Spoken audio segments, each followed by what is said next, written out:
The Vraxian war cruiser Eternal Dominion hung in the void like a predator savoring its catch. Commander Ziegther clicked his mandibles in satisfaction as he observed the human girl secured in the detention cell. She was small, fragile-looking, typical of her species.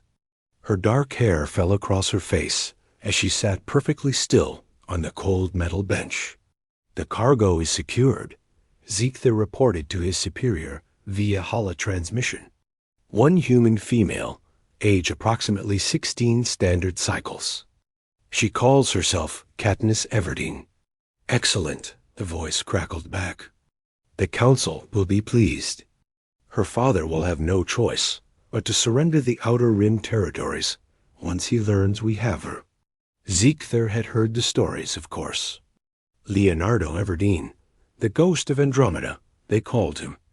A human mercenary who had somehow become the most feared tactical mind in 3 spiral arms.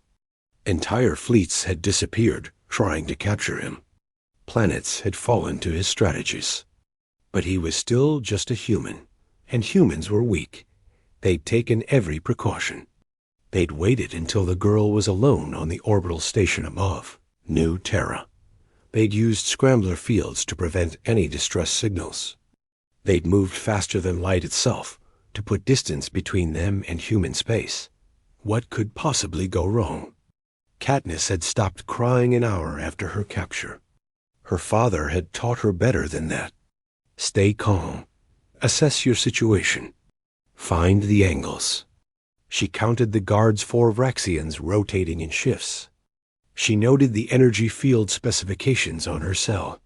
She memorized the patrol patterns, and she waited. "Your father will come for you." One of the guards hissed through the translator, its 3 eyes gleaming with malice. "And when he does, we will be ready. The great Leonardo Everdeen will finally fall." Katniss looked up at the creature, and for just a moment, something flickered in her eyes, something that made the Vraxian take an involuntary step back. "You don't understand," she said softly. "You really don't understand what you've done." The first sign that something was wrong came 6 hours later. "Commander." The communications officer's carapace had turned a sickly pale color. "We're detecting ... something. A single ship. Small. It just appeared on our sensors." "How close?" Ziegther demanded. It's inside our outer defense perimeter." "I don't understand." "It wasn't there, and then it was." Ziegther felt his blood run cold.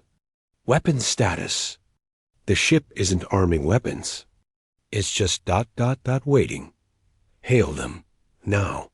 The view screen flickered to life, and Ziegther found himself looking at a human male. He was perhaps 40 standard years, with graying hair at his temples and eyes that seemed to look through the screen rather than at it. He wore a simple black flight suit, and his expression was perfectly calm.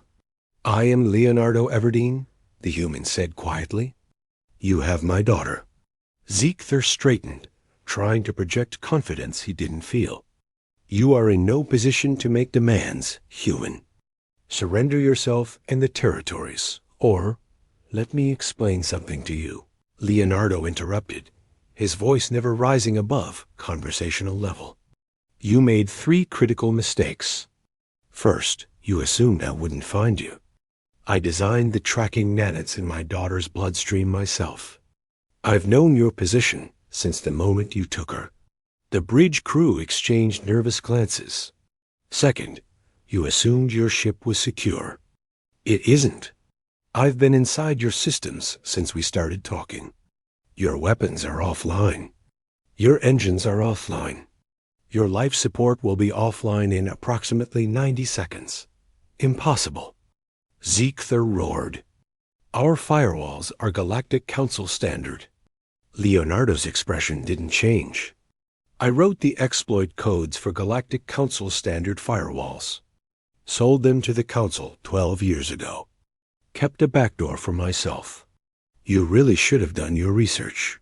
Warning klaxons began blaring throughout the ship. Engineers were shouting in panic as systems failed one by one. Your third mistake, Leonardo continued, was the worst one. You touched my daughter. Katniss felt the ship shudder as the lights flickered. The energy field containing her cell buzzed and died. The guards turned toward her, raising their weapons, but before they could fire, the door to the detention block exploded inward. Her father moved like smoke, like shadow, like death itself. He wasn't a large man, but he moved with a precision that spoke of 1,000 battles. The first guard dropped before it could even aim. The second managed to fire a shot that scorched the wall where Leonardo had been a microsecond before. The third and fourth tried to coordinate their attack. None of it mattered. In 15 seconds, it was over. Leonardo lowered his plasma pistol and looked at his daughter. Are you hurt? No, Dad. Katniss stood, brushing off her clothes. I knew you'd come, always. He handed her a spare sidearm. But we're not leaving yet. We need to send a message. Commander Ziegther had barricaded himself on the bridge, surrounded by his remaining guards. The human was somewhere in the ship, cutting through their forces like they were nothing. How? How was this possible? The door didn't explode this time. It simply opened. Leonardo walked in, his daughter beside him. They moved with the same deadly grace, the same cold certainty. Please, Ziegther found himself saying. We were following orders. The Council will learn from this, Leonardo said. You will be the lesson. He pressed a button on his wrist device. Throughout the ship, every system suddenly roared back to life, but not under Vraxian control. The navigation computer plotted a course. The engines engaged. I'm sending your ship back to Council space, Leonardo explained. Autopilot only. You'll arrive in 3 weeks. During that time, you'll have minimal life support, emergency rations, and plenty of time to think about what happens when you threaten a human's family. He turned to leave. Katniss at his side, then paused. Oh, and Commander? The galaxy isn't yours. It never was. You just got away with pretending it was because we humans were trying to be civilized. But civilization has limits. You found mine. The story spread across the galaxy like wildfire. The Vraxian war cruiser Eternal Dominion limped into Council space 3 weeks later, its crew broken and terrified. Commander Ziegther delivered his report with shaking mandibles. The Council convened an emergency session. Sanctions were discussed. Reprisals were debated. But in the end, no action was taken against Leonardo Everdeen, because everyone now understood the truth. Humanity had been holding back. They'd been playing by the rules, trying to fit into galactic society. But the rules only worked when everyone followed them. The ghost of Andromeda had reminded them all of something important. Humans were the deadliest species in the galaxy, not despite their compassion, but because of it. They loved fiercely, protected savagely, and forgave reluctantly. And above all else, they never forgot. Katniss sat in her father's ship as they jumped back to human space, watching the stars streak past.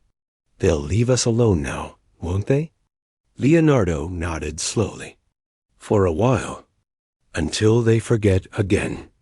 But that's all right. We'll remind them as many times as it takes. She smiled.